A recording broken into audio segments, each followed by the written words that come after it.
everybody, it's me, Carmine DeStefano, the Bookman. This little ditty is about microtransactions, not micro machines. That would be cool. What are microtransactions, in case you don't know?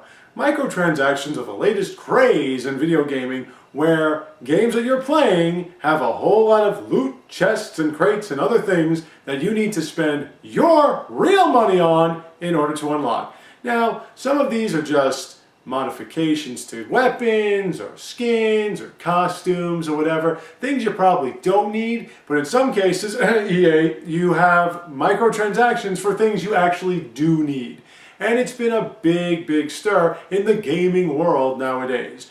What exactly do I feel about microtransactions? Well, seeing as how I'm a cheap motherfucker, microtransactions are an issue, but this is my take on it. When it comes down to it, when you have free-to-play games like Smite or Paladins, I'd say Paragon, but that's going within the next month or so, Neverwinter or whatever, when you have games that are free-to-play, you have to pay the people that run the servers, you have to pay the coders, you have to pay everybody that's involved in everything with that game, and if it's free, there should be some content that people would be able to shell their money out to buy.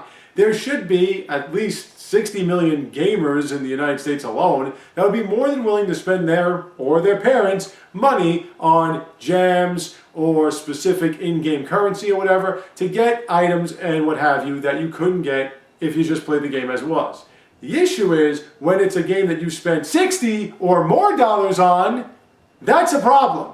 Because when you pay for that game, you're supposed to pay for the content in that game. And I know that there's a lot of DLC that adds content to the game, like the actual storyline itself, that would cost you about $15 or $25 for a season pass or $15 for a season pass to get some extra content. But when it comes to stuff like a gun or something or a weapon that if you're just going to play online the whole time would really be helpful for that kind of stuff, or even just voice packs or just skins or whatever, there has to be something within the game that makes it unlockable without having to pay real money. Now, certain games like Street Fighter V, the original version, and I guess I never played Battlefield, so I don't know, but certain games do have in-game currency, or Overwatch, for instance. Everyone loves Overwatch. They have in-game currency. They have a way that you can, if you play the game enough, get enough in-game money to buy new characters and everything like that. And when it comes to Street Fighter V, you don't need new characters, you just want new characters.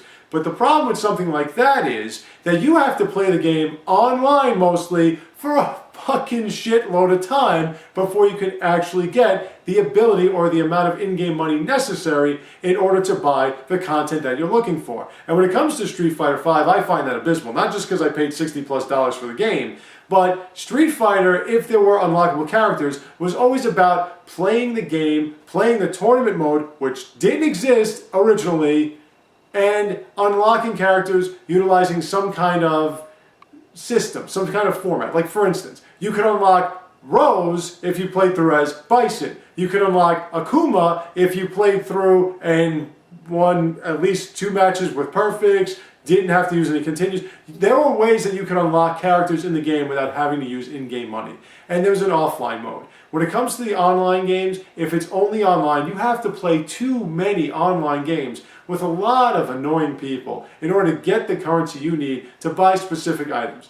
And one more time, I'm not talking about just certain skins or whatever that you don't need to compete online or whatever if it's an online game, or certain things that you don't need offline if it's kind of both or just an offline game. And DLC is completely different. That adds to the game. That's still a problem, but that's not the issue we're talking about right now. I'm talking about having to spend $4 on a crate, $20 on a bunch of crates, $100 on a shit ton of crates. That kind of stuff for games that you've paid for is bullshit. For free-to-play games, it's almost necessary, if not completely necessary. But games that you've paid for, that you've shelled out $60, sometimes they even have a first day edition that's worth $70, and all you get is some fucking dog or something like that. That's a bunch of shit. If you buy the game, you should buy all the content. If you want to release content after the fact, that's another story. But if it's already in the game itself, there is no excuse for companies, again, EA, for any of these companies that have already been making hundreds of millions of dollars on these games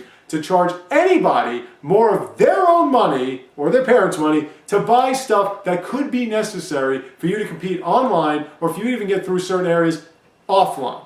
That's bullshit. And thank you all for watching. We have more views soon to come. So stay tuned, take care, and have a great day.